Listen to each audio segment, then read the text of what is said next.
Movie کی شروعات میں ایک بوڑھی عورت ڈیٹنگ ویب سائٹ پر اکاؤنٹ بناتی ہے۔ اسی وقت ایک بوڑھا آدمی بھی اپنی پروفائل بنا رہا ہوتا ہے اور دونوں کے جیون ساتھی مر چکے ہیں۔ پھر دونوں میچ کر کے آپس میں بات چیت شروع کر دیتے ہیں۔ دونوں اپنی زندگیوں کے بارے میں کھل کر بات کرتے ہیں اور فیصلہ کرتے ہیں کہ وہ ڈنر کے لیے ملیں گے۔ اگلے سین میں آدمی ایک ریسٹورانٹ میں پہنچتا ہے اور اس عورت کی ٹیبل کی طرف بڑھتا ہے۔ سلام دعا کے بعد عورت بتاتی ہے کہ اس کا شوہر اور بیٹا مر چکے ہیں اور اب صرف اس کا نواسا ہے جو اس کے ساتھ رہتا ہے۔ آدمی بتاتا ہے کہ اس کی بیوی بھی 3 سال پہلے مر گئی تھی۔ جب وہ گھل مل جاتے ہیں تو آدمی مانتا ہے کہ اس نے ڈیٹنگ سائٹ پر نقلی نام استعمال کیا ہے اور اس کا اصل نام ہے رائے کورٹنے۔ یہ سن کر عورت بھی بتاتی ہے کہ اس نے بھی نقلی نام رکھا تھا اور اس کا اصل نام بیٹی ہے۔ دونوں اپنی یہ چالاکی جان کر زور زور سے ہنستے ہیں۔ تھوڑی دیر بعد بیٹی کو اس کا نواسا اسٹیفن لینے آتا ہے۔ بعد میں رائے ایک نائٹ کلب جاتا ہے جہاں اس کا دوست ونسنٹ پہلے ہی 2 اور لوگوں کے ساتھ بیٹھا ہوتا ہے۔ رائے جوش سے ان کے ساتھ ایک بزنس پلان شیئر کرتا ہے اور وعدہ کرتا ہے کہ وہ ان کے پیسے کو جلدی دگنا کر دے گا۔ وہ بتاتا ہے کہ اس نے بینکر بننے کا ڈھونگ رچایا اور ایک رشین بزنس مین سے انویسٹمنٹ کی اسکیم کے لیے رابطہ کیا۔ بزنس مین ان کی اسکیم میں 8 لاکھ پاؤنڈ لگانے پر تیار ہوتا ہے، لیکن پہلے چاہتا ہے کہ رائے اور اس کا گروپ تھوڑی رقم لگائے تاکہ سب کچھ محفوظ ہو۔ رائے سمجھاتا ہے کہ ان سب کو ملا کر 2 لاکھ پاؤنڈ لگانے ہوں گے اور ان کے پیسے دگنے ہو جائیں گے۔ رائے کی باتوں سے متاثر ہو کر ونسنٹ اور وہ دونوں آدمی حصہ ڈالنے پر راضی ہو جاتے ہیں اور طے کرتے ہیں کہ اپنی اصلی پہچان ظاہر نہیں کریں گے، لیکن ان میں سے ایک آدمی جس کا نام برین ہے غلطی سے اپنا نام بتا دیتا ہے۔ اسی وقت رائے کو اس عورت بیٹی کی کال آتی ہے۔ پھر ایک سنیما ہال دکھایا جاتا ہے جہاں رائے اور بیٹی اپنی دوسری ڈیٹ پر ہوتے ہیں۔ مووی ختم ہونے کے بعد وہ گھر پیدل جانے کا فیصلہ کرتے ہیں، لیکن اچانک رائے کے گھٹنے جواب دے دیتے ہیں اور وہ ٹھیک سے کھڑا نہیں ہو پاتا، تو بیٹی اسے چلنے میں مدد کرتی ہے۔ اگلے دن ہم دیکھتے ہیں کہ رائے اپنے فلیٹ میں بالکل ٹھیک ٹھاک کھڑا ہوتا ہے۔ وہ اپنے اسٹاف سے کہتا ہے کہ اس کے فلیٹ کو ایک آفس میں بدل دیں۔ کچھ ہی دیر بعد پچھلی رات والے آدمی 2 اچھے سوٹ پہنے روسیوں کے ساتھ اس نقلی آفس میں پہنچتے ہیں۔ رائے انویسٹمنٹ کی اسکیم سمجھاتا ہے جس سے 1 ہفتے میں منافع ملے گا اور انہیں ایک کی پیڈ دکھاتا ہے جس سے وہ اپنے اکاؤنٹس میں پیسے منتقل اور مینیج کر سکتے ہیں۔ رائے جب ان کے 2 لاکھ پاؤنڈ ایک جوائنٹ اکاؤنٹ میں ٹرانسفر کرتا ہے تو روسیوں کو بھی کہا جاتا ہے کہ وہ پلان کے مطابق 8 لاکھ پاؤنڈ اس اکاؤنٹ میں ڈالیں۔ جب سب کچھ ٹھیک چل رہا ہوتا ہے تو برین اچانک روسیوں سے پوچھتا ہے کہ وہ اپنے صدر پیوٹن کو کتنا کمیشن دیتے ہیں۔ اس بے وقوفانہ مذاق سے روسی ناراض ہو جاتے ہیں اور اپنی انویسٹمنٹ واپس لے لیتے ہیں۔ اس کے بعد باقی انویسٹرز برین کو الزام دیتے ہیں کہ وہ اپنی زبان بند نہ رکھ سکا، تو رائے کہتا ہے کہ انہیں روسیوں کا اعتماد دوبارہ جیتنا ہوگا۔ میٹنگ کے بعد رائے بیٹی سے ملنے جاتا ہے جہاں وہ جان بوجھ کر چھڑی کے ساتھ چلتا ہے اور گھٹنے کے درد کا ڈرامہ کرتا ہے۔ یہاں بیٹی بتاتی ہے کہ اس نے حال ہی میں نئی گاڑی خریدی ہے اور اسے ساتھ لے جانے کی پیشکش کرتی ہے۔ رائے کو یہ جان کر دلچسپی ہوتی ہے کہ بیٹی کے پاس بہت پیسہ ہے۔ پھر دونوں بیٹی کے گھر جاتے ہیں اور ڈنر کرتے ہیں۔ بعد میں اس کا نواسا اسٹیفن گھر آتا ہے اور رائے کو دیکھ کر ناگواری ظاہر کرتا ہے۔ ڈنر کے بعد بیٹی اور اس کا نواسا رائے کو گھر چھوڑنے جاتے ہیں، لیکن جب وہ دیکھتی ہے کہ وہ اوپر والے فلور پر رہتا ہے تو وہ مشورہ دیتی ہے کہ وہ سیڑھیاں چڑھنے سے بچنے کے لیے اس کے گھر ہی ٹھہر جائے۔ اسٹیفن ہچکچاتا ہے لیکن بیٹی زور دیتی ہے تو رائے مان جاتا ہے اور اپنا سامان اس کے گھر لے آتا ہے۔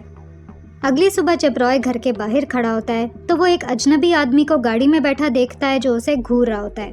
اسی دوران اسٹیفن اپنی نانی کو خبردار کرتا ہے کہ وہ ایک اجنبی کے بہت قریب جا رہی ہے، لیکن بیٹی اس کی بات کو نظر انداز کر دیتی ہے کیونکہ اسے اپنی نئی ڈیٹ پسند آنے لگی ہے۔ رائے یہ سب سن لیتا ہے مگر وہ اسے سنجیدہ نہیں لیتا۔ رائے کی شخصیت بیٹی کو متاثر کرتی ہے لیکن اسٹیفن کو اپنی نانی کی باتیں ناگوار لگتی ہیں۔ رائے اسٹیفن سے کہتا ہے کہ اسے ایک ضروری کام ہے اور بیٹی اسٹیفن سے کہتی ہے کہ وہ اسے لے جائے۔ اسے ہاسپٹل میں ایک دوست سے ملنا ہے جو کینسر میں مبتلا ہے، لیکن اسٹیفن کے جانے کے بعد رائے اندر نہیں جاتا۔ اس کی بجائے وہ پچھلے دروازے سے نکل جاتا ہے، اپنی چھڑی پھینک دیتا ہے اور بالکل صحت مند بوڑھے کی طرح اپنے آفس تک چل کر جاتا ہے۔ اگلے سین میں روسی دوبارہ آفس آتے ہیں اور برین معافی مانگ کر کہتا ہے کہ اس نے پچھلے دن بدتمیزی کی تھی۔ یقین دہانی کے طور پر وہ بتاتا ہے کہ چاروں نے اپنی انویسٹمنٹ دگنی کر دی ہے اور اب وہ 4 لاکھ پاؤنڈ ہو گئی ہے۔ رائے فوراً یہ رقم جوائنٹ اکاؤنٹ میں ٹرانسفر کرتا ہے اور روسی بھی اپنی رقم اس اکاؤنٹ میں ڈال دیتے ہیں اور یوں یہ سودا پکا ہو جاتا ہے۔ اس کے بعد ایک روسی خوشی سے برین کو گلے لگاتا ہے اور اسی وقت برین کو پتہ چلتا ہے کہ روسی کے جسم پر تاریں لگی ہوئی ہیں۔ تبھی پولیس کے سائرن سنائی دیتے ہیں۔